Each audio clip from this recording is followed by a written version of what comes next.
너는 나를 따르라, 이 제목으로 은혜를 나누고자 합니다. 시몬 베드로는 벌써 어린아이로 태어나서 그가 성장 과정을 통해 아버지를 따라 갈릴리 바다에 나가서 그물을 던져 고기를 잡는 것을 배웠었습니다. 그래서 그 잔뼈가 다 굵어 이제 장년이 될 때까지 그는 갈릴리 해변을 떠나지 않았고, 그는 배를 젓고 그물을 던지고 천기를 바라보고 하는 것으로 세월을 보내셨습니다. 그런데 이 시몬 베드로는 성격이 활달하고 좋은 사람이었습니다. 잘 웃고 잘 울고 성 잘 내고 또 잘 풀리기도 하고 맹세도 잘하고 맹세한 것을 깨기도 잘했었습니다. 자용한 사람이 좋은 사람이었습니다. 그런데 그가 하루는 배를 타고 갈릴리 호수에 들어가서 고기를 잡았습니다. 밤이 맞도록 그물을 던지고 그물을 잡아 당기고 또 그물을 던지고 그물을 당기는데 자정이 지나서 이제 아침에 해가 떠오를 지경이 되는데도 고기를 못 잡았어요. 그런 마음에 조바심이 꽉 들어 찼습니다. 왜냐하면 밥 달라고 기다리는 처자들이 눈이 새카맣게 기다리지요. 장모님은 병들어서 치료비를 떼야 하는데 고기는 한 마리도 못 잡았으니 이 일을 어떻게 합니까? 마음이 답답해 견딜 수가 없습니다. 그러나 아무리 애를 써도 고기는 안 잡히는 거예요. 그래서 할 수 없이 이제 날이 밝아짐에 배를 지어서 해변가에 나와 배를 해변가에 대어놓고 그런 그물을 싣고 있었습니다. 그런데 갑자기 수많은 사람이 모여오는 소리가 웅성거리고 났습니다. 무언가 하고 그물을 싣다 말고 고기를 들어보니까 예수님이 수많은 군중에 옹이되어서 바닷가로 밀려오고 있었습니다. 나중에 배에 가까이 오더니 예수님이 배에 성큼 타시면서 시몬 베드로 보고 배를 조금 육지에서 떠나게 해달라고 했었습니다. 육지에서 떠나게 한 적 예수님이 배에 앉으셔서 천국 복음의 말씀을 전파하셨습니다. 사람들이 그 예수의 말씀에 귀를 기울이는데 베드로도 그리스도의 말씀에 귀를 기울이자 그만 그 말씀에 빨려 들어가서 염려와 근심 다 잊어버렸었습니다. 그는 자기의 처자나 병든 장모님도 잊어버리고 또 고기를 못 잡은 것도 잊어버리고 정신없이 그리스도의 말씀을 들었었습니다. 한참 만에 예수께서 베드로의 등을 탁 칠 때 그는 정신이 번쩍 들었습니다. 주님께서 하신 말씀이 이제 깊은 곳에 가서 그물을 떠져 고기를 잡으라고 하셨습니다. 안이 벙벙해서 베드로가 쳐다보았습니다. 나는 잔뼈가 다 굵을 때까지 갈릴리에서 자랐는데 낮에 그물을 던져서 고기를 잡을 법이 없는데 예수님이 무엇을 한다고 그렇게 하실까? 그러나 예수님이 하도 권세가 있고 위엄이 크신지라 그만 그리스도 앞에서 그 위엄에 눌려서 주여 밤이 맞도록 그물을 던지시나 잡은 것이 없어되 주의 말씀에 의지해서 그물을 던지리다고 예수님과 함께 배를 지어 깊은 곳에 들어가서 그물을 내리니 고기가 얼마나 많이 애워졌는지 이를 자기 배에 다 가득히 담고 동료의 배인 야고보와 요한을 불러서 그 배에도 가득히 채워도 배가 가라앉을 지경입니다. 그러자 즉시로 시몬 베드로는 이가 하나님이신 줄 알게 된 것입니다. 보통 사람으로서 이런 일을 할 수가 없으니 이런 하나님이라고 생각하자 말자 자기의 죄가 드러나셔서 그는 그 앞에 엎드려서 말했습니다. 주여 떠나소서 나는 죄인이로소요. 여러분 오늘 이 시간에 하나님께서 우리 가운데 오신다면 우리가 제일 먼저 뭘 느끼겠습니까? 우리가 벌거벗은 죄인이라는 것을 먼저 느끼게 되는 것입니다. 그래서 시몬 베드로는 예수 그리스도의 발 앞에 엎드렸을 것입니다. 그럴 때 예수께서 하신 말씀이 지금으로부터는 너를 사람을 낚는 어부가 되게 하겠다. 너는 이제 시몬이 아니라 베드로 즉 반석이 되게 하겠다고 말씀하신 것입니다. 이래서 그는 그물과 고기와 배를 버려두고 예수님을 따라서 3년 반 동안 촌락에서 도시로 또한 도시에서 촌락으로 다니면서 예수님과 복음을 전가하고 수많은 기사와 이적을 바라보고 하나님의 영광도 하나님 앞에서의 축복도 세상 사람에게 핍박도 함께 받았었습니다. 그런데 이제 예수님께서 마지막 이 세상을 떠나시기 전에 최후의 만찬을 차려놓고 난 다음에 떡을 떼어서 주시면 말씀하시기를 내 살이니 받아 먹으라 하시고 또 잔을 주시면서는 너희를 위해 쓰리는 언약의 피니 받아 마시라고 하셨습니다. 그리고 주님께서는 베드로를 물끄미 바라보시고 난 다음에 이렇게 말씀하셨습니다. 시몬아 시몬아 보라 사탄이 밀가부로 더 타려고 너를 청구하였으나 그러나 내가 너를 위하여 내 믿음이 떨어지지 않기를 기도하였노니 너는 돌이킨 후에 내 형제를 굳게 하라. 그 말을 듣자 베드로가 얼굴이 시뻘어서 말하기를, 주가 말하되 주여 내가 주와 함께 오게도 죽는데도 가기를 준비하였나이다. 그러자 예수께서 대답하셨습니다. 베드로야, 내가 네게 말하니 오늘 다 울기 전에 네가 3번 나를 모른다고 부인하리라 하시니라. 바로 여기에서 시몬 베드로는 굉장히 모욕감을 느꼈었습니다. 자기는 주님을 따라서 오게도 같이 가고 죽는데도 함께 가겠다고 생각했는데 예수님께서 수제자인 자기를 어떻게 보시고 오늘 다구기 전에 3번 나를 부인하겠다고 말씀하시다니 사람을 몰라봬도 이렇게 모를 수가 있습니까? 그는 그렇게 생각했었습니다.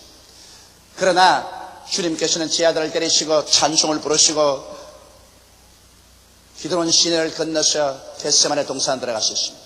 그리고 베드로와 제자들 보고서 내가 기도할 동안에 너희도 깨어서 함께 기도하라. 그래야 시험에 들지 않는다고 말씀하셨습니다. 그리고 돌을 하나 던지는 거리에 예수님께 나가서 무릎을 꿇고 엎드려서 하나님을 향하여 기도합니다.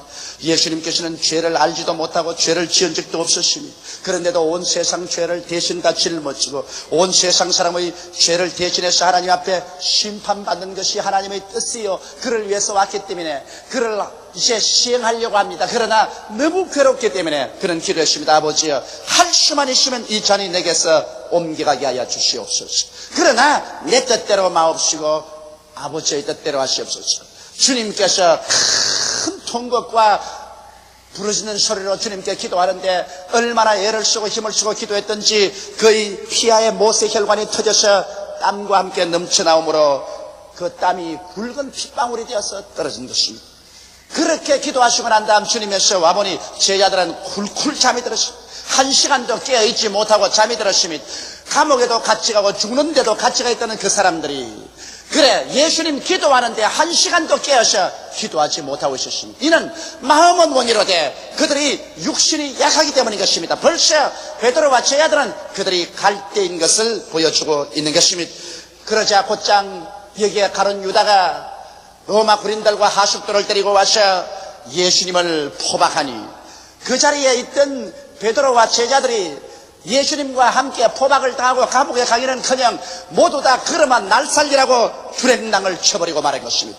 베드로가 앞서서 달아나는데 힘차게 달아나는데 뒤에서 양심이 목덜미를 잡아 땡깁니다. 이 거짓말쟁이, 이 위선자야. 그래 얼마 전에 내가 예수님 앞에 뭐라고 말했느냐? 감옥에도 함께 가고 죽는데도 같이 가겠다고 그렇게 큰 소리 해놓고 난 다음에 예수님이 잡히니까 그래 너 혼자 살겠다고 주랭랑이야? 야, 이 위선자야, 이 거짓말쟁이야, 이 연약한 자야. 그는 달아나다가 더 이상 달아날 수가 없어. 너무나 양심의 소리가 목덜미를 잡고 땡기기 때문에 그들의 출석지지 앉아버리고 말았습니다. 그는 고개를 흔들었습니다. 이 어찌된 일인고 내가 내 마음으로는 주님과 함께 감옥에도 같이 가고 죽는데도 같이 가겠다고 생각을 했는데 실제 당하고 보니까 그럼이 먼저 도망치고 말다니 이럴 수가 어디 있느냐. 내 마음도 내가 알 수가 없으니 이럴 수가 있느냐. 그래도 내가 수제자인데 그래도 내가 베드로 반식이라는 이름까지 받았는데 그리고 그는 다시 마음을 가다듬어 회개를 하고 예수님 심판받는 곳에 따라가겠다고 멀찌감치 따라갔습니다. 예수님은 포박을 당하여 안나스와 가야바의 뜰에 가서 심판을 받습니다. 벌써 많이 얻어맞으셔서 눈이 찌어지고 입술이 트여서 나팔처럼 부었었습니다. 상처 투성이가 되셨습니다. 그곳에 가니까 모닥불을 피워놓고 거기에 군인들과 하숙들이 불을 쬐고 있었습니다. 멀찌감치 따라간 베드로도 함께 가서 그곳에서 불을 쬐고 있는데 불빛에 그 얼굴이 환히 비치니까 여종 하나가 나와서 가만히 보더니 이 사람 예수와 함께 겟세마네 동산에 있는 건 내가 보았다. 예수의 제자다. 그럴 때 시몬 베드로는 순식간의 시간도 주저하지 않고 나는 예수가 누군지 전혀 알지 못한다. 당신 사람 잘못 봤다. 그러고 있는데 얼마 있지 않아서 그곳에 있던 사람들이 자세히 보니 너 틀림없이 예수의 제자다. 너 말을 보니까 갈릴리 사투리를 쓰는구나. 갈릴리에서 예수와 함께 오지 않았냐. 그러니까 당신 사람 잡을 소리 하지 마라. 사람을 그렇게 잘못 알아보면 안 한다. 나는 예수를 전혀 모르는 사람이다.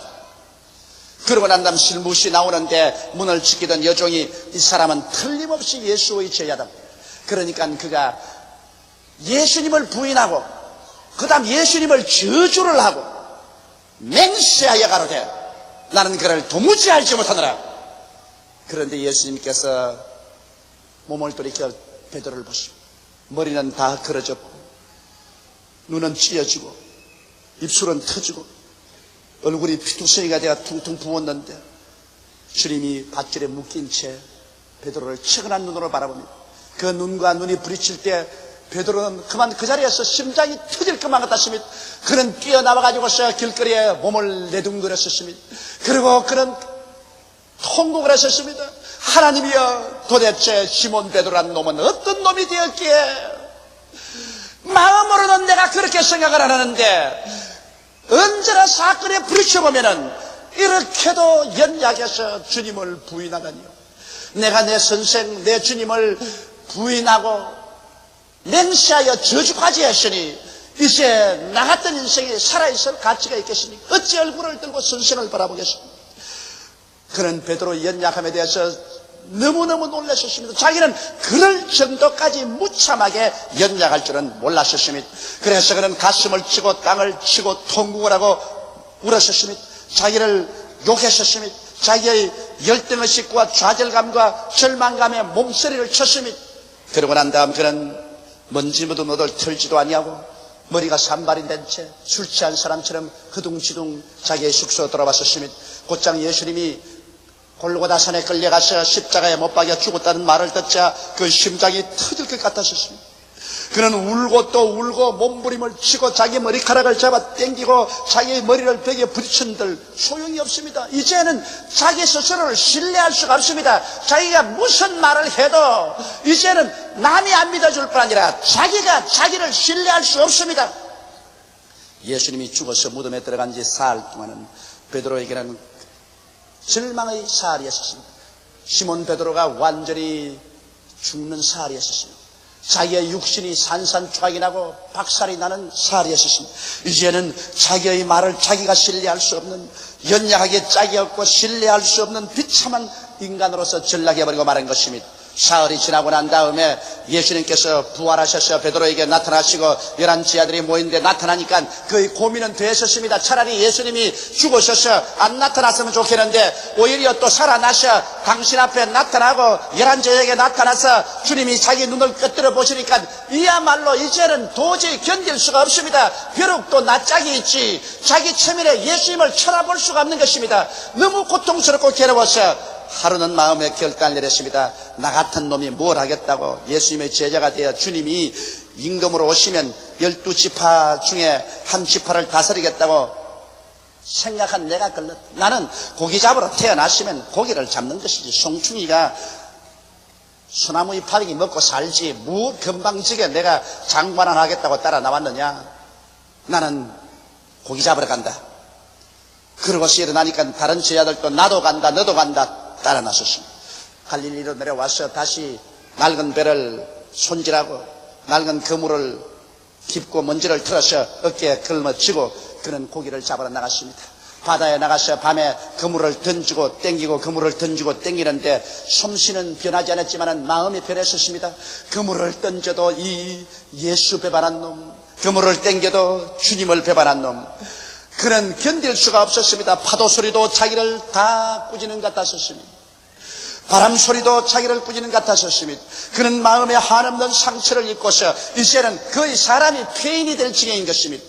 하늘을 쳐다볼 수도 없고 땅을 쳐다볼 수도 없었습니다. 그는 괜히 손동작으로 그물을 던져서 땡기고 던지고 땡겼지 실제로 고기 잡는 데는 마음이 없어서 고통 속에 있었습니다. 그런데 아침이 되나 한 마리도 잡지 못했습니다. 그럴 때 안개가 가득히 긴 해변에서 누가 서서 말했습니다. 얘들아, 그게 먹을 것이 있느냐? 아무것도 없습니다. 배 오른편에 그물을 던져봐라. 잡을 것이다. 그래서 배 오른편에 그물을 내려보니 고기가 애운 것이 너무 많아서 그물이 찢어질 지경입니다. 그러자 요한이 하는 말이 주님이시다고 말했습니다. 여러분 보십시오. 예수님께서는 처음 베드로를 만나실 때도 그의 빈배에 고기를 채워서 하나님의 아들인 것을 증거해 주셨습니다. 이제 또 부활하시고 난 다음 그리스도를 배반한 베드로를 찾아오셨을 때로 갈릴리 바다에서 빈배 고기를 가득히 잡아 채우심으로 당신 자신이 하나님의 아들인 것을 나타낸 것입니다. 그곳에 예수님이 숯불을 피워놓으시고 떡과 고기를 구워놓는데 왜 하필이면 또 숯불을 피워놓으셨습니까? 숯불을 보자마자 그 얼굴이 달아오르는데 그것은 안나서와 가야바의 뜰에도 그날 또 똑같은 숯불을 피워놓았다는 것입니다. 그리고 그 앞에서 예수님이 심판받은 그것이 일시에 기억이 납니다. 예수님은 아무 말도 안 해도 그 숯불을 통해서 바로 베드로를 꾸짖는 것 같았습니다. 베드로의 그 마음의 상처가 하나 없이 다 활짝 열려버리고 말았습니다. 상처에서 피가 흐릅니다. 하나님 배반한 자, 주님을 배반한 자, 주님을 거역한 자, 주님을 저주한 자, 야 이놈아 너도 인간이냐? 그는 그의 상처가 피를 흘리기 시작했습니다. 그는 견디지 못해서 허둥지둥했을 때 주님께서 너희가 잡은 생선 좀 가져오너라. 어찌나 그 말이 좋던지 예 하고 뛰어가서 생선 한 마리 주오면서 비로소 숨을 좀 가다듬어 쉬고서 주님 앞에 섰습니다. 주님께서 아무 말도 안 하시고 떡을 떼어주시고 생선을 주시는데 떡을 씹으니 입에서 모래알 같다 다시 넘어가야 말을 하지요. 고기도 넘어가지 않습니다. 그리고 우물쭈물하고 있는데 주님께서 정면을 바라보시고 말씀하십니다. 요한의 아들 시몬아, 이 모든 사람보다 나를 더 사랑하느냐? 그때 예수님께서 물으신 말씀이 아가페 하느냐 했습니다. 다시 말하면 감옥에도 같이 가고 죽는데도 같이 가는 희생적인 사랑으로 나를 사랑하느냐?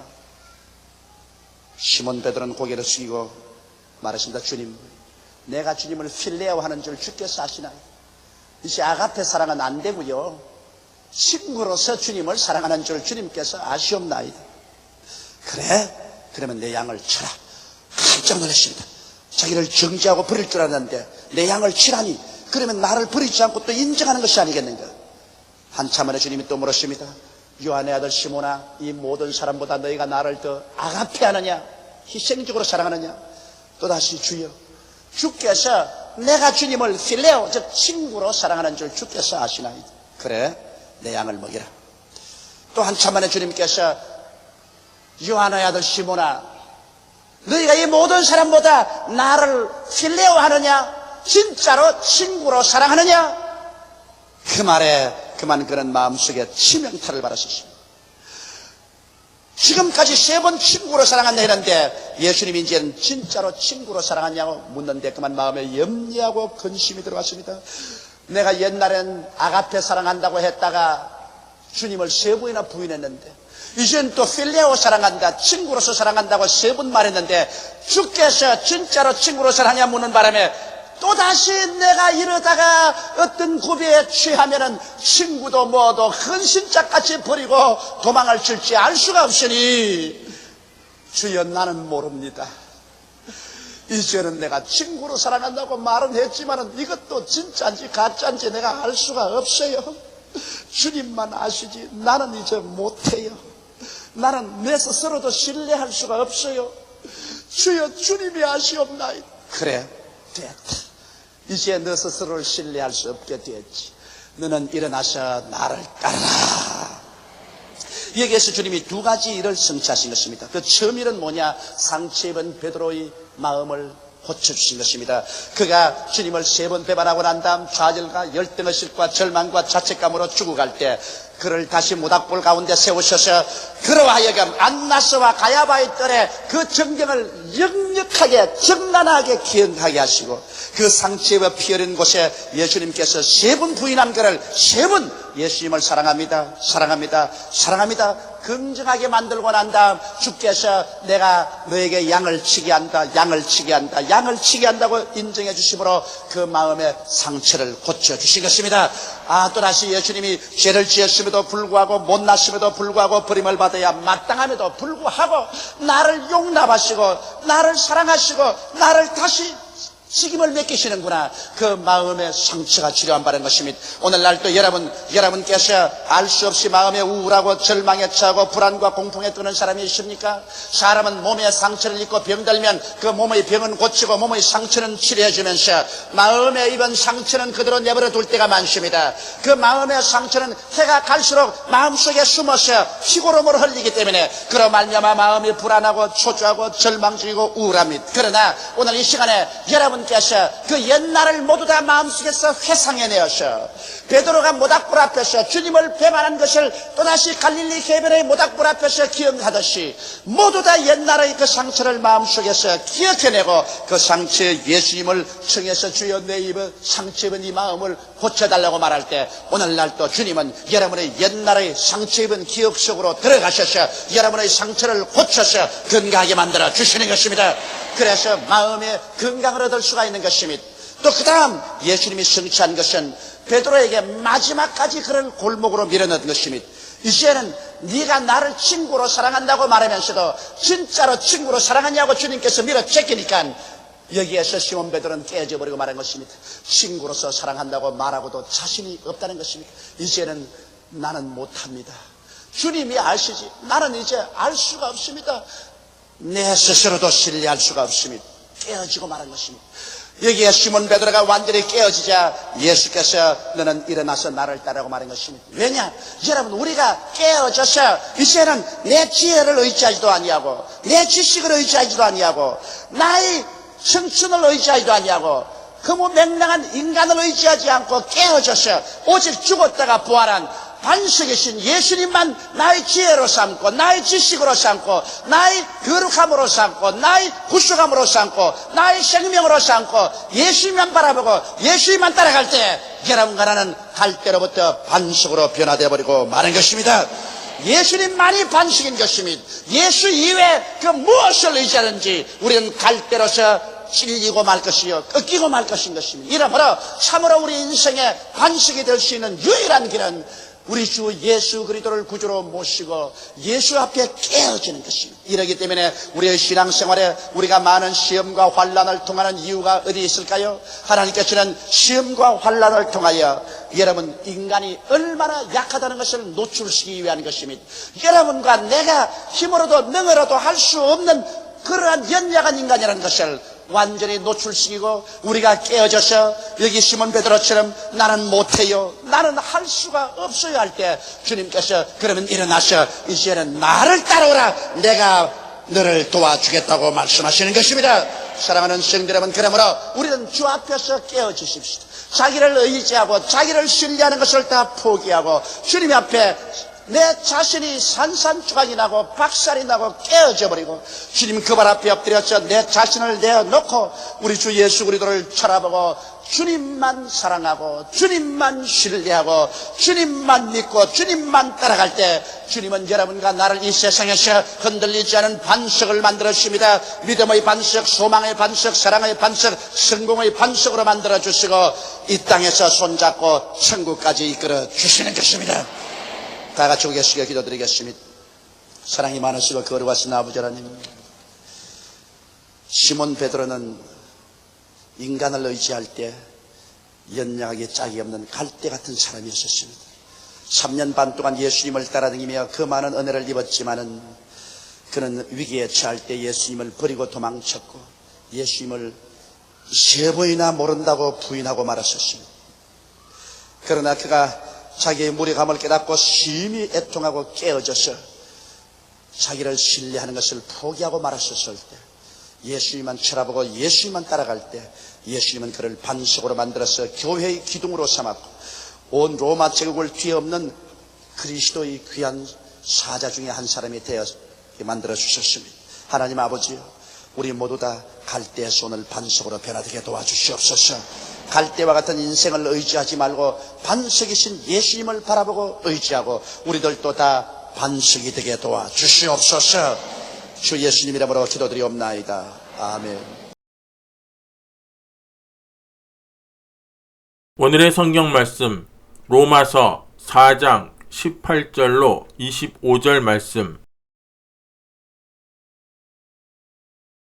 아브라함이 바랄 수 없는 중에 바라고 믿었으니 이는 내 후손이 이가 드리라 하신 말씀대로 많은 민족의 조상이 되게 하려 하심을 인함이라. 그가 100세나 되어 자기 몸에 죽은 것 같음과 사라의 태에 죽은 것 같음을 알고도 믿음이 약하여지지 아니하고 믿음이 없어 하나님의 약속을 의심치 않고 믿음에 견고하여져서 하나님께 영광을 돌리며 약속하신 그것을 또한 능히 이루실 줄을 확신하였으니 그러므로 이것을 저에게 의로 여기셨느니라. 저에게 의로 여기셨다 기록된 것은 아브라함만 위한 것이 아니요 의로 여기심을 받을 우리도 위함이니 곧 예수 우리 주를 죽은 자 가운데서 살리신 이를 믿는 자니라. 예수는 우리 범죄함을 위하여 내어짐이 되고 또한 우리를 의롭다 하심을 위하여 살아나셨느니라.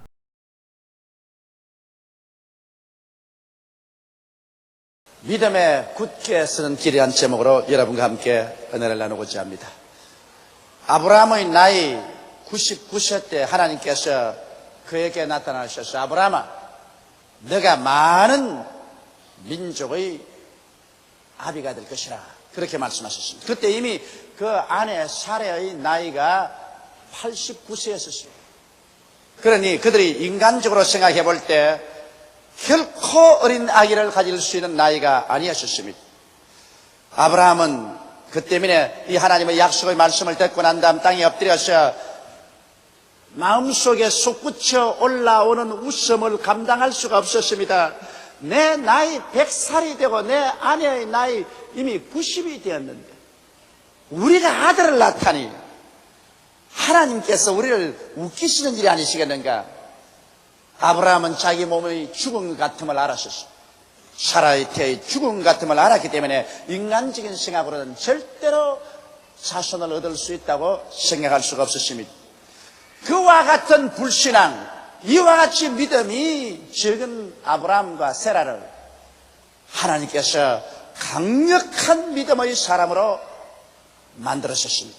하나님이 어떻게 해서 그들에게 그와 같은 믿음을 허락해 주셨을까요?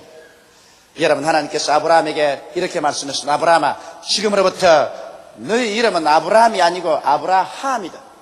많은 민족의 조상이다. 너희 아내는 사레가 아니고 사라다, 여주다. 그러므로 이제부터 너희 서로의 이름을 아브라함, 사라라고 불러라. 왜냐하면 하나님은 죽은 자를 살리시며 없는 것을 있는 것 같이 부르시기 때문에 우리가 아직 없는 것이지만은 있는 것처럼 우리가 입술로 고백하게 되면 우리와 하나님과의 서로 파장이 맞아서 하나님의 성령의 능력이 들어와서 우리를 변화시키는 법칙이 있는 것입니다. 그러므로 비록 아브라함과 세라가 하나님을 의심하고 그 약속을 받고도 속으로 웃고 말한 이들에게 하나님께서 흔들리지 않는 믿음을 주는 비결로서 그들이 입술로 신앙을 고백하게 만드는 것입니다. 우리 한국 사람에게는 이름을 바꾸어도 별 큰 효과가 없습니다. 왜냐하면 항상 서로 이름을 부르지 않습니다. 여러분, 우리 집에서 만일 우리 집 사람이 날 보고 용기야 했다가는 벼락이 떨어집니다. 저도 우리 집 사람 보고 성혜야 그렇게 부르지 않아요. 그러나 서양 사람들은 여보 대신에 이름을 부릅니다.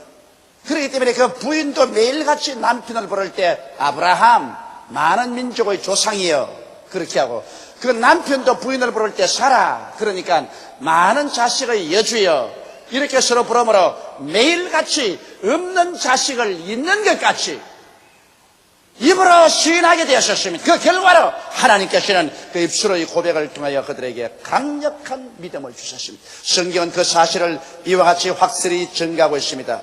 로마서 4장 18절로 22절에 보면 아브라함이 바랄 수 없는 중에 바라고 믿었으니 이는 내 후손이 이가 되리라 하신 말씀대로 많은 민족의 조상이 되게 하려 하심을 인함이라. 그가 백세나 되어 자기 몸의 죽은 것 같음과 사라의 때의 죽은 것을 알고도 믿음이 약하여지지 아니하고 믿음이 없어 하나님의 약속을 의심치 않고 믿음에 견고하여져서 하나님에게 영광을 돌리며 약속하신 것을 또한 능히 이루실 줄을 확신하였으니 그러므로 이것을 저에게 이로 여기셨느니라. 여기 보십시오. 믿을 수 없는 것을 믿고 바랄 수 없는 중에 바라고 하나님의 약속을 의심치 아니하고 약속의 구석에 서서 하나님께 영광을 돌렸다. 어떻게 이와 같이 비어나가다가 왔었습니까? 하나님께서 아들을 주겠다 할 때 엎드려서 마음속으로 웃은 아브라함, 그리고 천막 뒤에서 옷깃을 입에 대고 웃었던 사람, 그 두 사람이 이와 같은 강력한 믿음을 소유하게 된 것은 그들은 없는 것을 있는 것 같이 입으로 끊임없이 시인함으로 말미암아 그 입술의 시인을 통해서 하나님께서 믿음을 넣어주게 되신 것입니다. 이러므로 오늘 사랑하는 성도 여러분, 여러분께서 하나님 앞에서 강한 믿음을 얻기를 원하면 하나님의 약속을 받고 난 다음에 이 약속을 눈에 나무 증거 안 보이고 귀에는 아무 소리 안 들리고 손에 잡히는 것 없어도 없는 것을 있는 것 같이 매일매일 입술로서 강력하게 시인하면 그 입술에서 시인된 말씀이 나와서 여러분의 믿음을 반석같이 만들어버리고 마는 것입니다. 그리고 믿음이 여러분 반석같이 되면은 하나님께서는 내 믿은 대로 될지어다고 말씀하시는 것입니다. 이러므로 우리의 신앙은 입술을 통해서 고백하는 것이 신앙인 것입니다. 너무나 많은 사람들이 오늘 신앙이 약하고 허덕이는 것은 그들이 하나님의 약속의 말씀을 받고 그것을 입술로 강력히 시인하지 아니하고 그들은 육신의 감각으로 느끼는 대로 말하고 인간의 이성이나 생각에서 느끼는 대로 언제나 부정적으로 말합니다. 나는 못한다, 나는 안 된다, 나는 할 수 없다, 나는 가난하다, 나는 패배자다, 나는 능력이 없다, 이렇게 부정적으로 고백하기 때문에 그와 같은 부정적인 세력이 그 사람의 심신을 꽉 잡아서 도적질하고 죽이고 멸망시키는 것입니다. 죽고 사는 권세가 입술에 있습니다. 입술을 사용하는 자는 그 열매를 먹습니다. 이렇기 때문에 여러분, 하나님께서는 100세가 된 아브라함, 90세가 된 사례를 통해서 자손을 주실 때 그들에게 하나님의 약속을 주시고 난 다음에 당장 이름을 바꾸어서 주야로 없는 것을 있는 것 같이 입술로 고백하게 만들므로 말미암아 믿음으로 채워주신 것입니다. 우리가 입술의 고백과 신앙생활에 얼마나 중요한 관계가 있는지 한번 알아보십시다. 첫째로 입술의 고백과 우리 하나님과의 관계를 보십시다. 하나님께서는 입술의 말씀으로 천지를 지으셨습니다. 땅이 공허하고 혼돈하며 흑암이 깊어무여 있고 하나님의 성령이 수면에 운행하실 때 하나님께서 소매를 그지고 삽을 들고 나오셔서 산을 만들고 바다를 만들지 않으셨습니다. 하나님은 말씀하셨습니다. 빛이 있으라. 그러자 흑암이 사라지고 빛이 생겨났습니다. 궁창이 생겨나라. 하늘이 생겨났습니다. 천하의 물이 한 곳으로 모이고 묻이 드러나고 각종 열매 맺는 나무와 풀이 나타나라. 그대로 되었습니다. 하늘에는 해와 달과 별들이 생겨나라. 그러자 찬란한 천체들이 하늘을 수놓았었습니다. 공중에는 각종 새들이 나르고 바다에는 각종 어족이 생겨나라. 그대로 되셨습니다. 하나님께서 여섯째는 땅에 각종 기는 곤충들과 뛰노는 짐승들이 생겨나라고 할 때 그 말씀이 나가서 이것을 지으셨습니다. 오직 사람만은 하나님이 말씀으로 짓지 않았습니다. 사람은 하나님께서 친히 손으로 흙으로 사람을 빚어서 하나님이 친히 그 코에 생기를 불어넣어 주시니 하나님의 생명을 받아서 사람은 하나님의 형상과 모양대로 시험을 받은 인간이 되고 말한 것입니다. 그러므로 여러분, 하나님께서는 말씀으로 천지를 지으셨으므로 이 말씀이 입에서 나간다는 것은 창조적인 능력을 가지고 있습니다. 인간이 하나님 다음으로 창조력을 가지고 있는 것은 인간에게 하나님께서 말할 수 있는 능력을 주시기 때문인 것입니다. 성경에는 바로 하나님의 아들 예수님을 하나님의 말씀이라고 하셨습니다. 요한복음 1장 1절로 3절에 보면 태초에 말씀이 계시니라. 이 말씀이 하나님과 함께 계셨으니 이 말씀은 곧 하나님이시니라. 그가 태초에 하나님과 함께 계셨고 만물이 그로 말미암아 지은 바 되었으니 지은 것이 하나도 그가 없이는 된 것이 없느니라고 말하셨습니다. 여기에서 하나님의 말씀이 바로 예수님이십니다. 예수님은 하나님의 말씀으로서 육을 입고 오셨은 것입니다. 그러므로 예수님을 통해서 만물이 창조됐다고 말한 것입니다. 이러기 때문에 오늘날에 예수님께서는 이 말씀을 옷 입고 나타나시는 것입니다. 우리가 말씀을 저버리면 예수님을 저버리게 되는 것입니다. 말씀 위에 설 때 우리는 예수님과 함께 동행하는 것입니다. 제가 만일 여러분에게 죄를 용서하는 말씀을 전가하면 죄를 용서하는 예수께서 그 말씀을 옷 입고 나타나서 죄인이 회개하고 구원받게 하는 것입니다. 또 제가 여러분에게 성령을 주시는 하나님의 역사에 대해서 설교하면 예수님께서는 성령을 주시는 능력의 그 말씀을 옷 입고 와서 여러분에게 성령을 주십니다. 제가 여러분에게 하나님이 귀신을 쫓아내며 병 고치는 역사에 대해서 말씀하면 그 말씀을 예수님께서 옷 입고 나타나서 귀신을 쫓아내고 병을 고칩니다. 얼마 전에 어떠한 부형님 한 분이 제게 와서 이런 질문했습니다.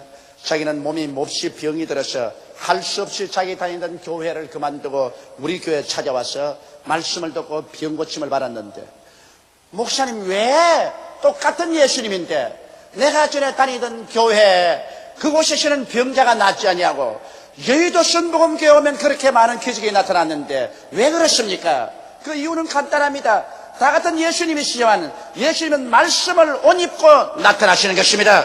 그 교회에서는 죄사함에 대한 그리스도밖에 증가하지 않기 때문에 죄를 용서하는 그 말씀을 입고 나타나시는 것입니다. 그러나 그 교회에서도 오늘날 귀신을 쫓아내고 병을 고치는 예수님께 대해서 말씀을 전가하면 역시 예수님은 그 말씀을 입고 나타나셔서 귀신을 쫓아내고 병을 고치게 되실 것입니다.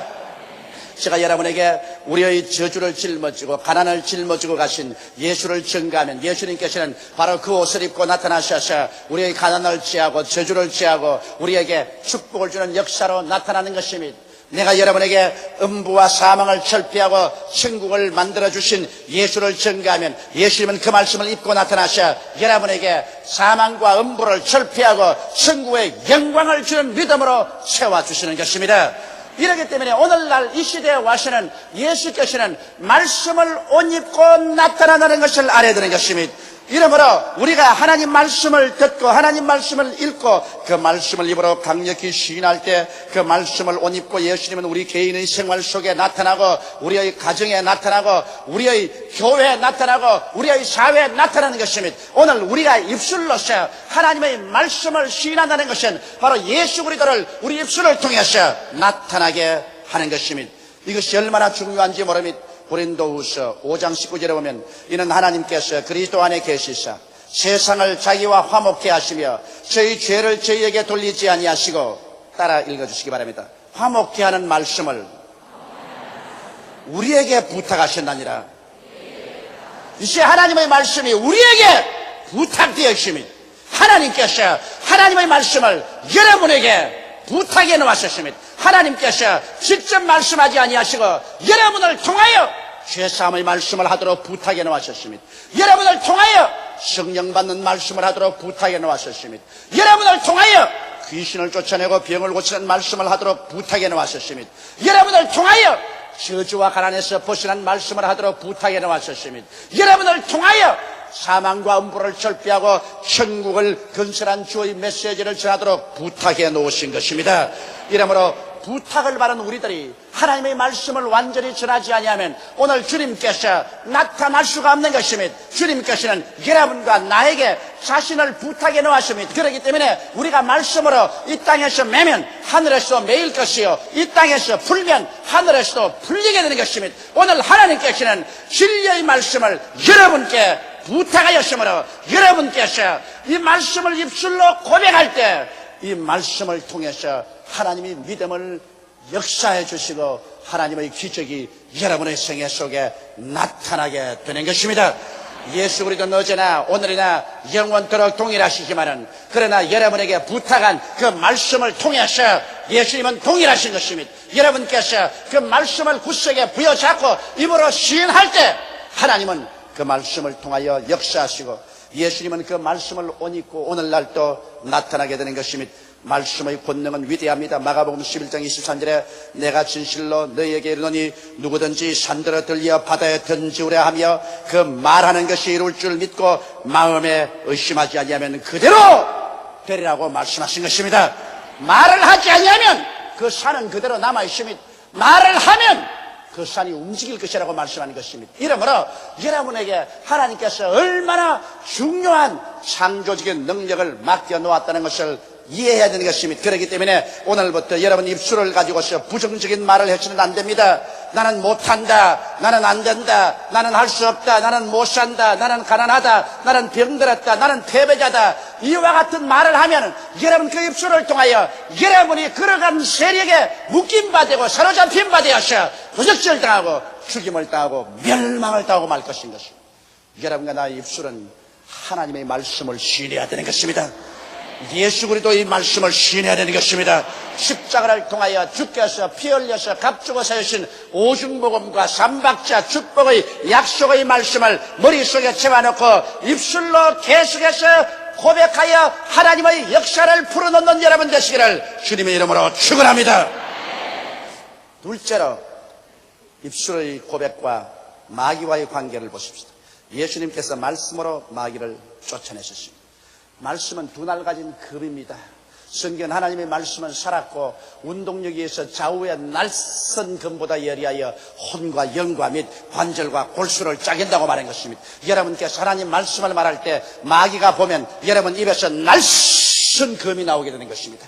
이 금이 나와서 마귀를 염통을 찌르는 것입니다. 예수님께서 40주 40야 금식하시고 줄이신지라 마귀가 와서 예수님을 유혹했었습니다. 마귀가 처음 유혹한 것은 줄이신 예수를 바라보고 네가 만일 하나님의 아들이거든 이 돌들을 별하여 떡덩이가 되게 해서 먹으라고 말했습니다. 이 말은 금강산도 19경인데 먼저 구복을 채워라. 하나님의 능력을 이용해서 구복부터 먼저 채우라는 이와 같은 인본주의적인 삶을 살도록 종용을 받았습니다. 그때 예수께서 하나님이여 이 마귀를 쫓아주시옵소서 그런 말 안 하셨습니다. 말씀으로 마귀를 쫓아버리셨습니다. 신명기 8장 3절의 말씀을 예수님이 인용했습니다. 사람이 떡으로만 살 것이 아니요 하나님의 입으로 나오는 모든 말씀으로 살 것이니라. 그 말 한마디에 마귀는 그냥 쫓겨나가 버린 것입니다. 그러자 마귀는 예수님을 데리고 거룩한 예루살렘 성의 높은 성전의 꼭대기 위에 데리고 갔어요.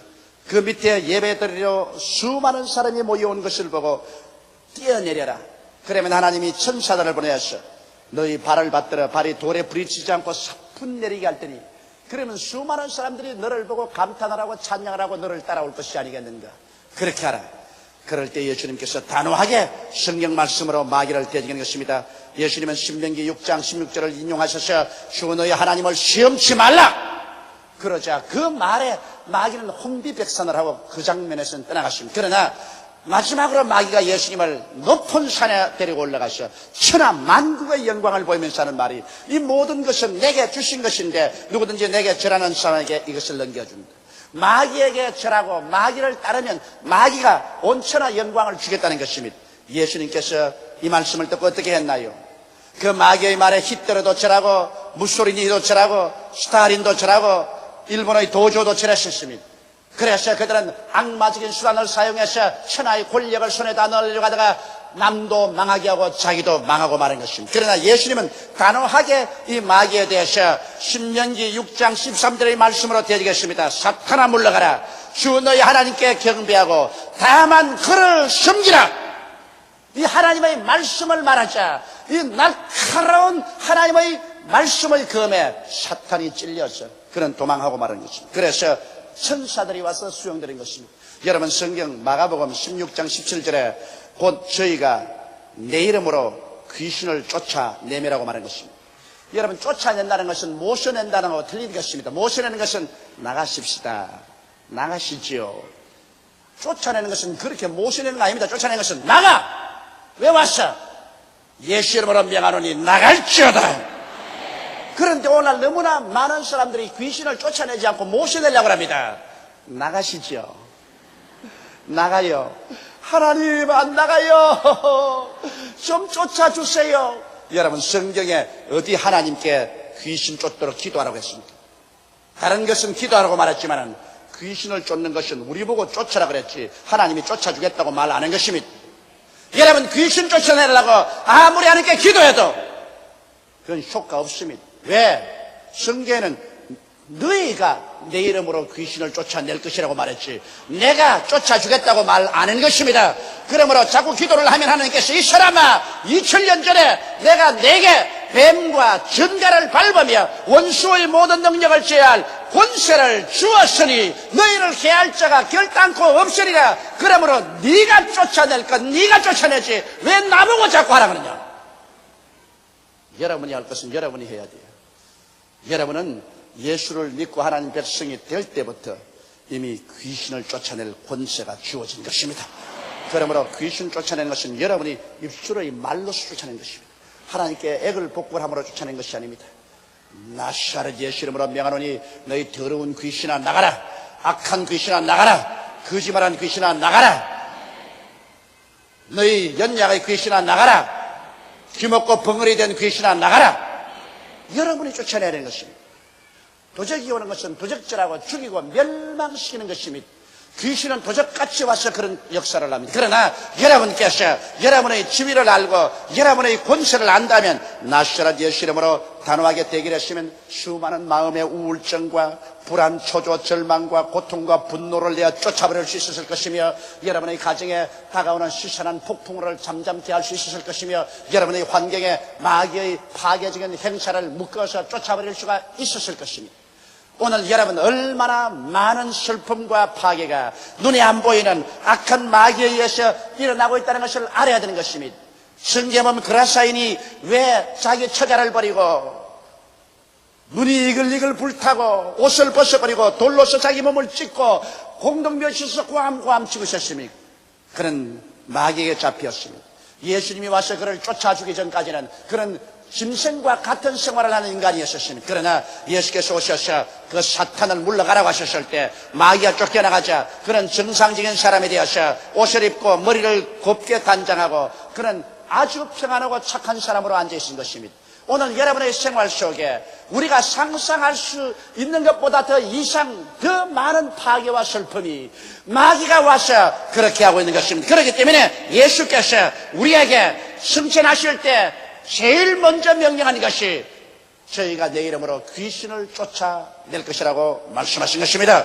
성경에는 요한계시록 12장 11절에 또 여러 형제가 어린 양의 피와 자기의 증거하는 말을 인하여 저를 이겼다고 말한 것입니다. 마귀를 이기는 것은 우리가 어린 양 예수 그리스도의 피에 의지하고 예수의 피로서 우리를 덮어달라고 말하고 그 다음 입술로서 증거하라고 말했습니다. 기도함으로 이겼다고 말하지 않으셨습니다. 증거함으로 이겼다. 마귀에 대해서는 기도하라고 말하지 않았습니다. 증거하라고 말했습니다. 단호하게 입술로 마귀에게 내 위치를 증거하고 예수 이름으로 대결할 때 마귀는 한 길로 왔다가 7길로 도망을 치고 말 것입니다. 셋째로 우리 입술의 고백과 우리 삶의 변화를 우리는 알아야 되는 것입니다. 여러분 아브라함과 사레의 생애는 근본적으로 변화됐습니다.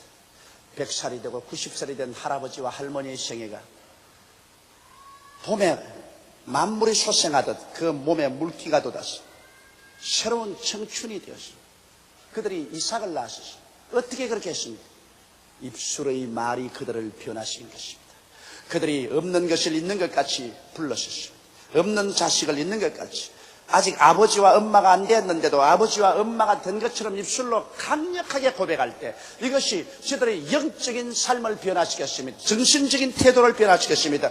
육체적인 신진대사까지 변화시켰습니다. 그래서 그들이 100세 아들을 낳았습니다. 여러분 야곱을 보십시오. 야곱은 태어날 때부터 형의 발 뒤꿈치를 잡고 태어난 간사스럽고 사기성이 많은 사람이었습니다. 그런 형을 속였고 아버지도 속였고 외아저씨 집에 가서 20년 동안 외아저씨를 속이기도 했었습니다. 그런 위대한 인물이 될 수 있는 가치가 없습니다. 그러나 그가 야복 나루터에서 하나님의 사자와 씨름하고 난 다음에 하나님의 사자가 그에게 이름을 물었습니다. 내 이름이 뭐냐? 야곱 즉 사기꾼입니다. 이제부터 내 이름을 이스라엘이라고 하라. 하나님의 왕자라고 하라. 그가 이름을 바꾸어서 매일같이 나는 하나님의 왕자다. 나는 이 세상에 깡패가 아니다. 하나님의 왕자다. 계속 이스라엘을 그는 입으로 시인했습니다. 그러자 그는 12아들을 낳았어. 오늘날 이스라엘의 조상이 된 것입니다. 시몬 보십시오. 시몬이 예수님을 만났었을 때 예수님이 시몬을 가만히 버렸어요. 너 이름은 시몬이구나. 그러나 이제부터 내가 너를 베드로라 하겠다. 이 말을 듣고 사람들은 다 웃을 것입니다. 왜냐하면 그는 과연 갈대와 같은 사람이었습니다. 그는 잘 웃고 잘 울고 그러고 성 잘 내고 또 잘 풀리고 맹세 잘하고 맹세 잘 깨고 변화무쌍한 갈대와 같은 사람이었습니다. 마치 갈릴리의 하늘 같고 파도와 같았습니다. 그런데 이 시몬을 보시고 예수께서 너는 이제 베드로라고 말할 것이다. 반식이라고 말할 것이다. 그래서 사람들이 웃으면서 제일 처음 농담반 진담반으로 그 이름을 베드로로 불렀습니다. 베드로는 생각했었습니다. 갈릴리에 풍랑이 다가와서 온 바다가 끓어오르고 거대한 파도가 해변으로 몰려와서 바위를 내리칩니다. 순식간에 그 물보라 밑에 바위가 삼켜버립니다. 그 바위가 녹아버릴 것입니다. 산산조각이 날 것 같은데 얼마 있지 않아 보면 물보라를 내리고 파도는 깨어지고 바위는 그대로 우뚝하게 서 있습니다. 저게 바위, 내가 바로 저 바위다. 그런 마음의 감동을 느꼈었습니다. 그래서 그는 늘 자기 이름을 나는 이제 시몬이 아니고 베드로다, 베드로다 입술로 시인했습니다. 그 시인이 그를 변화시켰습니다. 오순절날 이후로 그는 기독교계를 이끄는 가장 위대한 사도되었고 그가 로마 제국을 거의 지도하여서 300년 만에 그리스도교 국가로 만들어버리고 말한 것입니다. 그는 위대한 반석이 된 것입니다. 입술로 시인함으로 말미암아 위대한 심리적인 인격적인 변화를 가져오게 된 것입니다. 성경엔 요한복음 10장 10절에 사람이 마음에 믿어 이에 이르고 입으로 시인하여 구원에 이른다고 하셨습니다. 예수 그리스도를 마음에 믿고 그가 내 구주인 것을 입으로 시인할 때 구원의 능력이 그 인격 속에 들어와서 그를 변화시킨다는 것입니다. 오늘 우리들은 입술의 말로서 강한 믿음을 얻게 되고 말로서 하나님과 함께 일하고 예수님이 그 말씀을 통하여 옷 입고 나타나게 하며 말씀으로 마귀를 쫓아내고 말씀으로 위대한 변화를 가져올 수 있게 되는 것입니다. 다 같이 고개숙여 기도드리겠습니다. 하나님 우리 아버지요, 우리는 예수 믿고 살면서 우리의 입술에 고백하는 말이 얼마나 중요하다는 것을 잘 모르고 있었습니다. 내 아버지, 사람들이 믿음이 허약한 것도 말씀으로 자기를 강하게 하는 신앙 고백을 하지 않았기 때문입니다. 아버지여, 저들 생애 속에 하나님의 기사와 이적이 나타나지 아니한 것도 오늘날 하나님은 말씀을 우리에게 부탁했기 때문에 말씀을 우리가 고백함으로 말씀을 통하여 예수께서 옷 입고 나타나는데 이것을 안 했기 때문에 기사와 이적을 체험하지 못하고 있습니다. 말씀을 강하게 고백하고 마귀를 대적하지 않았기 때문에 고통을 당하고 있으며 말씀을 시인하지 않았기 때문에 인격적인 변화도 다가오지 않았었습니다. 하나님 아버지, 우리 혀는 몸에 지극히 적은 지체로 돼 큰 것을 자랑합니다. 혀를 다스리는 자가 온 몸을, 온 인격을 다스린다는 것을 알게 하여 주옵소서. 우리 아버지 하나님, 오늘 이 시간부터는 강하게 우리 주 예수 그리스도의 구원을 입으로 시인하여 내 아버지 하나님 믿음을 얻고 하나님의 역사를 체험하고 변화를 받고 기적을 체험하게 도와주시옵소서. 예수님 이름 받들어 기도드리옵나이다. 아멘. 오늘의 성경 말씀 히브리서 12장 24절 말씀. 새 언약의 중보이신 예수와 및 아벨의 피보다 더 낫게 말하는 뿌린 피니라.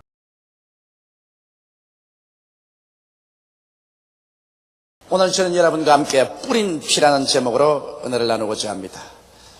하나님과 하나님의 사자들은 우리에게 끊임없이 말씀하고 계십니다. 또 사탄과 귀신들도 말을 합니다.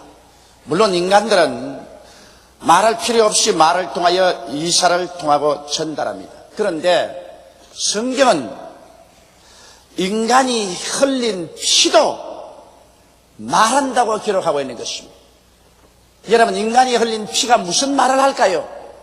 우리 사람들의 귀로는 들을 수가 없지만은 인간이 흘린 피는 하나님께 향해서 외쳐 말을 한다고 기록하고 있습니다. 창세기 4장 9절로 11절에 보면 여호와께서 가인에게 이르시되 내 아우 아벨이 어디 있느냐? 그가 가로되 내가 알지 못하나이다. 내가 내 아우를 지키는 자니까. 가라사대 내가 무엇을 하였느냐? 내 아우의 피소리가 땅에서부터 내게 호소하느니라. 땅이 그 입을 열어 내 손에서부터 내 아우의 피를 받았은즉 네가 땅에서 저주를 받으리니. 이처럼 가인이 그 동생 아벨을 돌로 쳐서 죽이고 그를 파묻어 버리고 모른 체 하고 있을 때 하나님께서는 아벨의 피가 내게 호소한다고 말씀을 하셨습니다. 성경 히브리서 12장 24절에는 어린 양 예수님의 피는 어린 아벨의 피보다 더 나은 것에 대하여 말한다고 기록하고 있습니다. 아벨의 피는 하나님께 복수를 해달라고 원한에 사무친 부르심을 했는데 어린 아벨의 피보다 어린 양 예수 그리스도의 뿌린 피는 복수가 아닌 우리에게 희망을 주는 더 나은 것에 관해서 하나님께 외치고 있다고 기록하고 있는 것입니다. 그러면 예수 그리스도의 피가 우리를 위해서 하나님께 부르짖고 있는 더 나은 것이란 무엇일까요? 예수님은 어디에서 그 고귀한 피를 흘리셨을까요? 예수님의 피 한 방울 한 방울은 모두 다 죄 없는 하나님 아들의 성결한 피요, 그 피 한 방울이라도 의미 없이 이 땅에 떨어지지는 아니하는 것입니다. 그리스도의 피는 모두 다 그 속에 사람을 구속하는 위대한 능력이 들어있는 것입니다. 그러므로 오늘 이 시간에 예수 그리스도의 피 흘림을 우리가 알아보고 그 피가 우리를 위해서 오늘 무엇을 외치고 있는지 이 사실을 알아서 우리는 믿음으로 그 피의 부르심에 따라 하나님 앞에 은총을 구해야 되겠습니다. 첫째로 예수님께서 흘린 피는 겟세마네 동산에서 흘린 피땀인 것입니다. 누가복음 22장 44절에 보면 예수께서 힘쓰고 애써 더욱 간절히 기도하니 땀이 땅에 떨어지는 핏방울같이 되더라. 오늘날 의사들도 사람들이 대단히 마음에 압박을 당하고 긴장 속에 부르짖으면 그 피하에 있는 모세 혈관이 터져서 땀구멍으로 피가 솟아난다고 말하고 있는 것입니다. 이 성경에 보면 예수께서 겟세마네 동산에서 얼마나 힘을 쓰고 애를 쓰며 하나님께 부르짖어 기도했던지 그의 피부 밑에 있는 모세 혈관들이 터져서 그런 땀과 함께 피가 쏟아져 나갔었습니다. 여러분, 예수 그리스도의 겟세마네 동산에서 흘린 피는 무슨 의미가 있을까요? 오늘 여러분과 나는 모두 다 아담의 후손으로서 죄인들인데 아담의 죄란 무엇이겠습니까? 하나님께서 에덴 동산을 지으시고 보기에도 아름답고 먹기에도 좋은 실과를 다 나게 하시고 그곳에 생명나무의 실과도 나게 하시고 동산 중앙에는 선악을 알게 하는 실과나무도 나게 하셨습니다. 하나님께서 아담에게 말하기를 동산에는 모든 실과를 다 먹되 다시 말하면 생명과도 먹을 수 있다는 것입니다. 동산 중앙에는 선악을 하는 나무의 실과는 먹지 마라. 먹는 날에는 너가 반드시 죽으리라고 말한 것입니다. 이것은 하나님께서 아담이 생명과를 따먹고 전적으로 하나님을 믿고 순종하고 하나님 뜻대로 사는 귀한 사람이 되든지 안 그러면 선악과를 따먹으면 그것은 하나님을 저버리고 아담은 자기의 탐욕을 따라 자기 중심으로 살게 된다는 것입니다. 선악이라는 것은 이해 관계를 마음속에 가지고 살게 하는 것입니다. 선악을 따먹고 나면은 내게 좋으냐 나쁘냐 선하냐 악하냐 이에 상관에 따라서 하나님도 내게 선하다고 생각하면 믿을 수 있고 내게 선치 않다고 하면 하나님조차 믿지 아니할 수 있는 독립적인 인간이 되어버리고 마는 것입니다. 이래서 에덴 동산에서 하나님을 택할 것이냐 사람 자기를 택할 것이냐 이 중에 하나를 결정하라고 말할 때 아담은 마귀의 게임을 받아서 그런 하나님을 저버리고 자기를 택했었습니다. 이것이 죄입니다. 죄란 것은 바로 하말티아라고 해서 활을 쏘는데 화살이 관역을 맞추지 않고 빗나가 버렸다는 것입니다. 아담과 하와를 만들었을 때 아담과 하와는 하나님을 섬기고 하나님을 믿고 하나님을 순종하도록 만들었는데 빗나가 버려서 그는 인본주의가 되어 자기를 믿고 자기를 따르고 자기를 순복하는 자기가 하나님이 되어버리고 말한 것입니다. 이것이 근원적인 죄인 것입니다. 아담과 하와에서 태어난 우리들은 모두 다 이와 같은 죄를 가지고 있습니다. 우리의 삶에 우리는 끊임없이 하나님보다는 자기를 선택하는 것입니다. 오늘 우리 예수 믿는 사람이 깊은 신앙 속에 들어갔다는 것은 무엇을 의미합니까? 자기를 사랑하고 자기를 따르고 자기를 섬기는 것이 깨어져서 점점 하나님 중심으로 살고 하나님을 믿고 섬기는 생활로 깊어질 때 그 사람의 신앙이 성장한다고 말하는 것입니다. 오늘 예수를 믿고 구원을 받았지만 그러나 영생은 속에 들어와 있으나 아직까지도 사람들은 자기를 사랑하고 자기 중심으로 살고 자기를 선택하고 하나님을 저버리는 일을 수없이 많이 하는 것입니다. 이러기 때문에 우리의 신앙 과정에 수없이 많은 슬픔이 다가오고 많은 시험과 환난을 통해서 우리 자아가 깨어져야 비로소 자기 보란 하나님을 선택하고 하나님을 따르게 되는 것입니다. 누가 이 일을 도와줄 수 있습니까?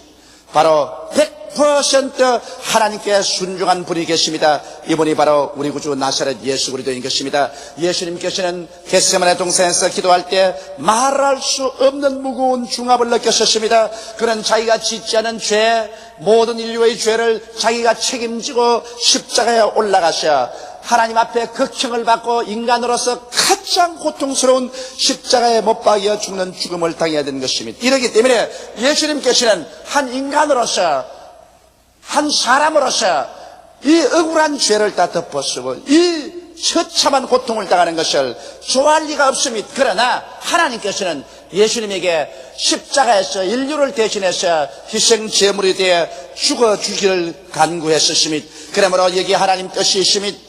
그러나 예수님께서는 할 수만 있으면 이 죄의 잔을 받지 아니하고 이 십자가의 고통을 받지 아니하고 지나가고 싶습니다. 그러나 여기에서 예수님께서는 전적으로 자기 자신을 버리고 하나님의 뜻을 택하는 기도를 드렸었습니다. 내 뜻대로 마옵시고 아버지의 뜻대로 하시옵소서.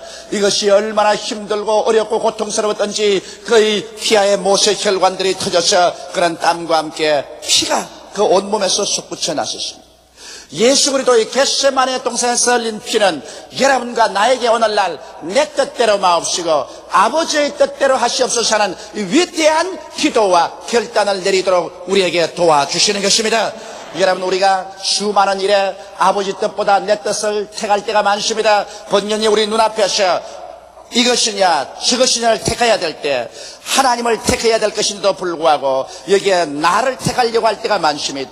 아무리 하나님을 택하려고 해도 내 마음속에 유혹이 많고 내 마음의 탐욕 때문에 하나님의 길을 못 택하고 몸부림칠 때 여러분과 나는 이 피의 도움을 받을 수 있습니다. 하나님 아버지여, 겟세마네 동산에서 흘리신 예수 그리스도의 보혈의 능력으로 나를 도와주시옵소서. 이럴 때 겟세마네 동산에서 흘리신 예수의 피는 의인 아벨의 피보다 더 낫게 하나님께 말씀하여 주셔서 그 피의 능력으로 말미암아 하나님의 능력이 여러분과 나에게 임하여서 자아를 깨뜨리고 자아를 버리고 하나님의 길을 택할 수 있는 힘을 얻을 수가 있는 것입니다. 오늘 그렇기 때문에 겟세마네 동산에서 흘리신 예수 그리스도의 피는 내 뜻대로 마옵시고 아버지의 뜻대로 하시옵소서라고 하나님께 부르시고 있고, 여러분이 이 피를 의지하면 이 피의 부르심을 통하여 하나님의 위대한 성령의 능력이 임하여서 여러분 자신을 깨뜨리고 극복하고 하나님의 뜻을 따라 신령한 삶을 살아갈 수 있는 길을 열어주시는 것입니다. 둘째로 예수님께서 흘리신 피는 빌라도의 뜰에서 맞은 채찍의 피인 것입니다. 마가복음 15장 15절에 보면 빌라도가 무리에게 만족을 주고자 하여 바라바는 놓아주고 예수는 채찍질하고 십자가에 못 박이게 넘기우니라고 말하고 있는 것입니다. 여러분, 그 당시에 사형을 받는 죄수들은 40에 하나 감한 매를 때렸었습니다. 예수님은 이미 안나스와 가야바의 뜰에서 밤새도록 신문을 당하고 아침에 빌라도에게 끌려와서 빌라도에게 신문을 당하고 나중에 사형은 도를 받고서 군인들에게 넘겨주는데, 군인들이 자기들의 숙소인데 끌고 가서 예수님을 묶었었습니다. 그리고 형틀에 예수님을 매달아 놓고 난 다음에 그 옷을 벗기고 그 장정들이 채찍을 들고 예수님을 때립니다. 그 당시 로마인들이 사용하던 채찍은 이 손잡이 위에 가죽끈이 5개 나와 있고 5개 끈마다 쇠고랑이 걸려 있었습니다. 이것을 가지고서 힘차게 예수님을 후려 때리니까 5 가죽끈의 끝에 있는 쇠고랑이 예수님의 몸을 파고 들어갑니다. 이것을 잡아 당겨버리면 한꺼번에 5 고랑이 파헤쳐집니다. 그들은 1번, 2번, 3번, 4번 40에 하나 감한 매를 때립니다. 예수님께서 그 채찍이 그 몸에 내렸을 때마다 얼마나 부러지겠습니까? 얼마나 몸부림치겠습니까? 그 몸에서 선지피가 흘러나왔었습니다.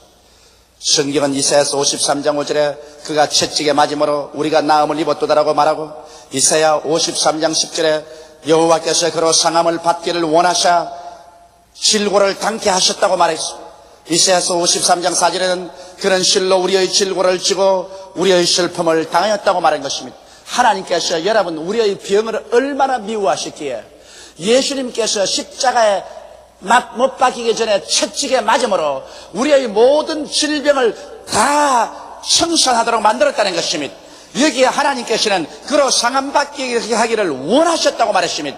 그래서 우리 질고를 담게 하셨다고 말한 것입니다. 그러므로 오늘날 하나님께서는 여러분과 나의 죄의 문제만 해결하려고 하는 것이 아니라 여러분과 나의 마음과 육신의 질병의 문제에 관해서 깊은 관심을 가지고 그 문제를 해결하려고 하시는 것입니다. 마태복음 8장 16절로 17절에 보면 마태는 이렇게 기록하고 있습니다. 저물매 사람들이 귀신 들린 자를 많이 데리고 예수께 오거늘 예수께서 말씀으로 귀신들을 쫓아내시고 병든 자를 다 고치시니 이는 선지자 이사야로 하신 말씀에 우리 연양것을 친히 담당하시고 병을 짊어지셨도다 함을 이루려 하심이더라. 이처럼 예수 그리스도께서는 빌라도의 뜰에서 군인들에게 채찍에 맞으심으로 그 몸이 갈갈이 찢어지면서 그 피를 쏟음으로 여러분과 나의 마음의 병, 육신의 병을 대신 짊어지고 가신 것입니다. 그러므로 거기에서 흘린 피는 오늘날 여러분과 나를 향하여 외치고 있는 것입니다. 저가 채찍에 맞음으로 너희 병은 가품을 받았도다. 이 채찍에 맞은 보혈은 지금도 하나님을 향해서 의인 아벨의 피보다 더 낫게 말하고 있습니다. 하나님이여, 이 사람의 질병은 내가 채찍에 맞음으로 흘린 피로 갚아버리고 말하셨습니다. 그러므로 여러분과 나는 우리 육신의 병 고침을 받기 위해서 기도할 때 이 예수 그리스도의 채찍에 맞은 보혈을 의지하고 기도해야 되는 것입니다. 하나님이여, 날 위하여 예수께서 빌라도의 뜰에서 채찍에 맞아 찢어져서 피를 쏟았는데 그 채찍에 맞은 피에 의지해서 아버지께 기도합니다.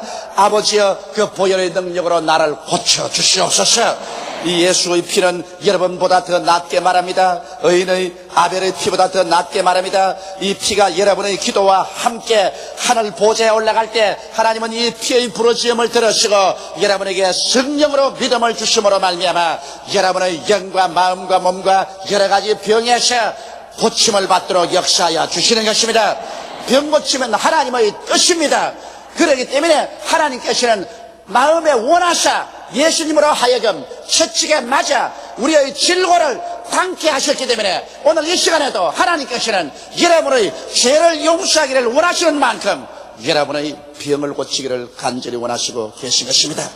셋째로, 예수님은 피에 젖은 가시면류관을 쓰셨습니다.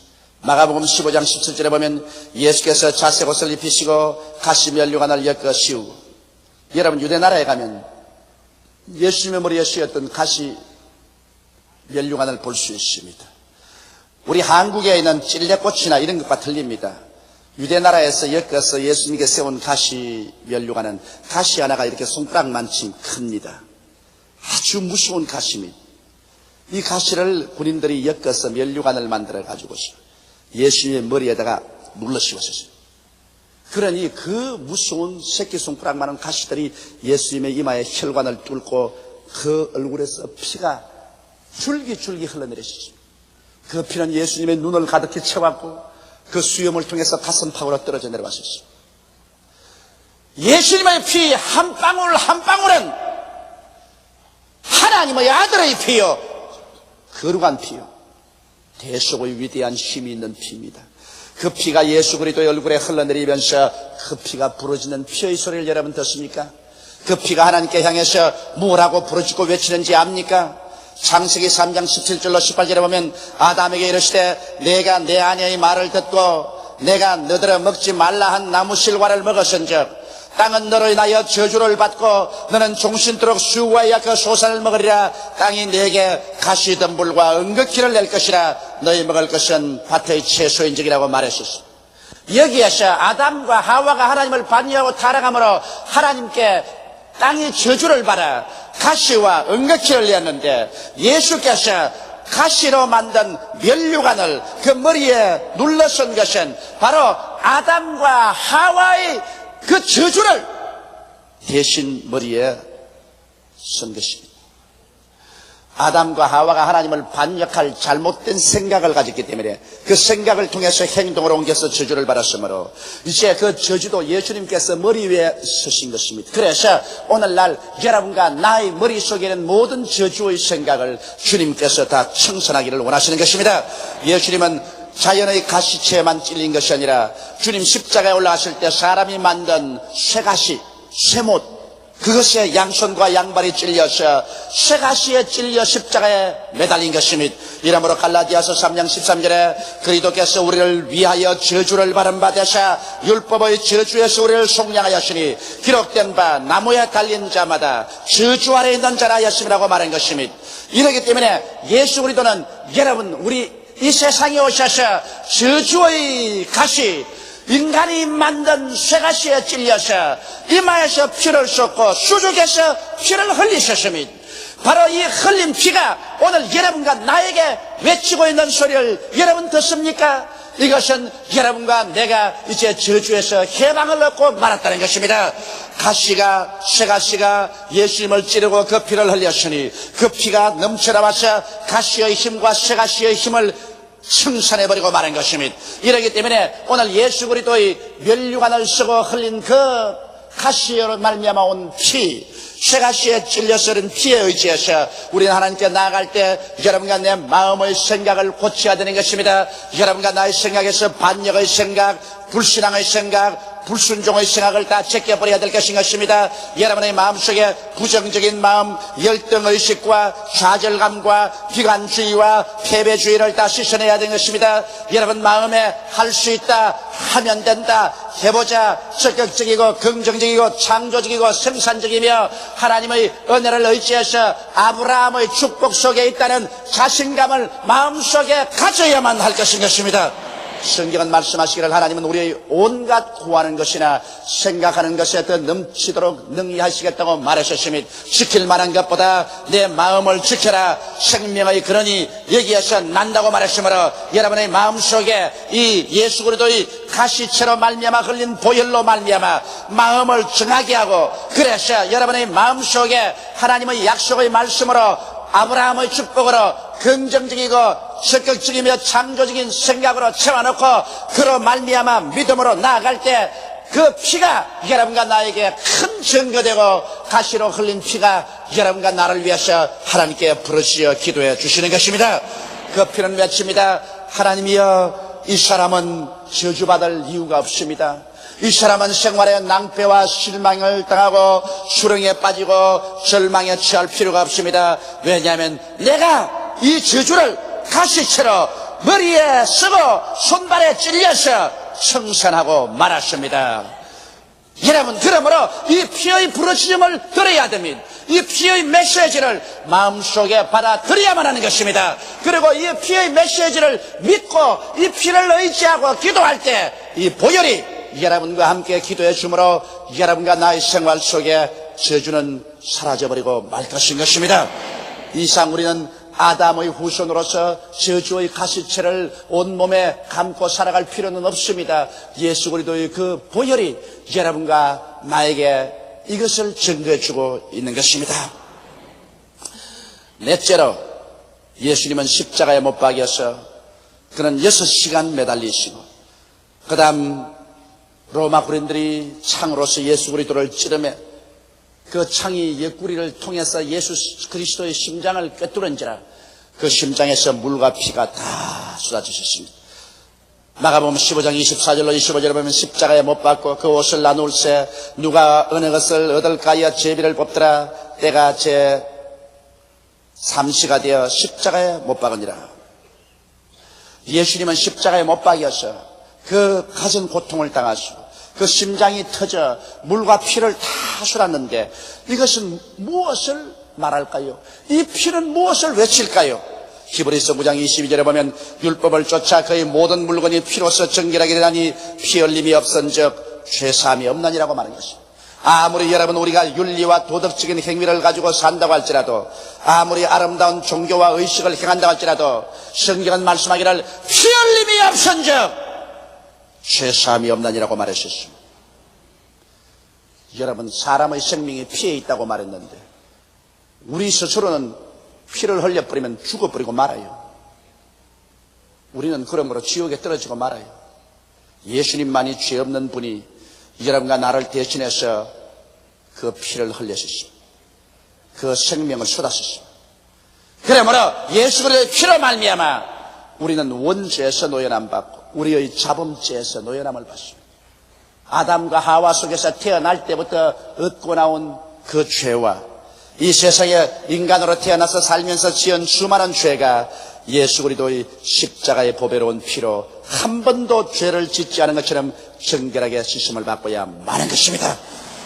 바로 십자가의 그 피가 내 온 심신을 정결케 합니다. 그뿐 아니라 이 피는 여러분과 나의 생활을 정결케 합니다. 히브리서 9장 14절에 하물며 영원하신 성령으로 말미암아 흠없는 자기를 하나님께 드린 그리스도의 피가 어찌 너희 양심으로 죽은 행실에서 깨끗하게 하고 살아계신 하나님을 섬기게 못하겠느냐. 이러므로 우리가 죄질 생각이 아무리 나오더라도 십자가에 못 박인 예수 그리스도의 피를 의지하고 하나님이여 그 피가 내 마음속에 큰 증거 됩니다. 예수의 피로 나를 정하게 하여 주시옵소서 기도할 때 이 피가 하나님께 부르시죠. 죄질 생각 없애고 여러분을 성결하게 나아가도록 이끌어 주시는 것입니다. 이 피는 화해의 피입니다. 히브리서 10장 19절에 보면 그러므로 형제들아 우리가 예수의 피를 힘입어 성소에 들어갈 담력을 얻었나니 우리는 성소에 계신 하나님께 감히 나가지 못했었으나 예수 그리스도의 피가 우리와 하나님 사이를 화목하게 만들었기 때문에 우리가 예수의 피를 의지하면 하나님의 성소에 담대하게 나가서 아버지 앞에 설 수 있습니다. 우리 스스로는 무자격하고 우리는 열등의식을 가진 인간이지만 예수 그리스도의 피를 의지하고 주여 예수 그리스도의 피를 내게 덮어주소서. 나는 예수님의 피를 의지하고 하나님께 나갑니다. 그렇게 나갈 때 우리는 담대하게 아버지 앞에 설 수 있습니다. 그렇기 때문에 매일 우리가 기도할 때 우리의 자격으로 나가지 말고 예수 그리스도의 흘린 피를 주장하고 주의 피를 의지하고 하나님 앞에 나갑니다. 예수의 피를 의지하고 하나님 앞에 섭니다고 할 때 하나님 앞에 나가는 문은 활짝 열리고 여러분과 나는 하나님 앞에 나설 수 있고 하나님의 웃으시는 얼굴 하나님의 자비의 손길에 접할 수가 있게 되는 것입니다. 그 피가 마음속에 큰 증거 됩니다. 십자가에 흘리신 피는 또한 여러분과 나의 생애를 덮어줌으로 악한 원수 마귀에서 지켜줍니다. 성경 계시록에는 저들이 어린 양의 피와 그 증거한 말씀으로 저를 이겼다고 말한 것입니다. 여러분 예수 그리스도의 피가 여러분의 마음의 임방과 문설주에 발려있으면 원수 마귀가 왔다가 한 길로 왔다 일곱 길로 도망치고 마는 것입니다. 왜냐하면 원수 마귀는 예수 그리스도의 피의 능력으로 말미암아 무장이 해제되고 권위가 빼앗기고 박살이 나버리기 때문인 것입니다. 그러므로 마귀를 이길 수 있는 위대한 힘은 예수 그리스도의 보혈에 있는 것입니다. 예수님의 피는 복수를 부러지는 피가 아닙니다. 예수님의 뿌린 피는 용기와 치료와 축복과 용서와 화해를 부러지는 고귀한 피인 것입니다. 우리는 이스라엘 백성이 430년 동안 종살이하던 애굽에서 마지막 나오는 저녁에 하나님께서 어린 양을 잡아 문설주와 임방에 피를 바르고 말하셨습니다. 그래서 그 피를 바르고 그 피의 능력에 의지해서 그들은 종살이에서 해방되어 젖과 꿀이 흐르는 가나안 땅으로 나올 수가 있는 것입니다. 오늘 이 시간에도 여러분과 내 마음속에 예수께서 우리 위해서 흘리신 이 가지가지의 피를 우리가 믿음으로 의지하고 그 피를 의지하고 예수 이름으로 하나님께 기도함으로 피의 부르심과 여러분의 기도가 합쳐서 하나님의 보좌를 흔들고 하나님의 위대한 구원의 능력을 받아 1986년을 지나 1987년도로 나아갈 때 여러분은 죄에서 무능력에서 마귀에서 질병에서 저주에서 낭패와 실망에서 죽음에서 해방을 얻어 젖과 꿀이 흐르는 새를 향하여 도무당당하게 나가게 되시기를 주의 이름으로 축원합니다. 예수 그리스도의 흘린 피가 이것을 보장해 주시는 것입니다. 다 같이 고개 숙여 기도드리겠습니다. 사랑이 많으시고 거룩하신 아버지 하나님, 의인 아벨의 피보다 더 나은 것을 말하는 예수 그리스도 어린 양의 뿌린 피가 우리에게 큰 증거됩니다. 겟세마네 동산에서 흘린 그 피는 우리가 깨어지고 하나님을 순복하도록 도와주시고, 채찍에 맞은 그 피는 우리가 병고침을 받고 건강을 얻는 데 도와주시고, 가시관 쓰신 그 피는 우리를 저주에서 해방시키는 위대한 부르짖음으로 기도해 주시고, 십자가에서 찢어져서 흘리신 그 피는 죄에서 용서를, 정결한 삶을, 그리고 하나님과 화목을, 그리고 마귀를 이기는 그 위대한 힘을 우리에게 주기 위해서 부르짖고 있습니다. 하나님 아버지여, 예수 그리스도의 몸에서 훔쳐나온 그 피의 부르짖음을 오늘 들으면서 이해를 보내게 되게 도와주시옵소서. 예수 그리스도의 피소리를 듣고 그 보혈의 능력에 의지해서 옛사람은 씻어버리고 벗어버리고 마음을 새롭게 해서 새 사람이 되어 새해를 맞이하는 우리들이 되게 도와주시옵소서. 우리 주 예수 이름으로 기도드리옵나이다.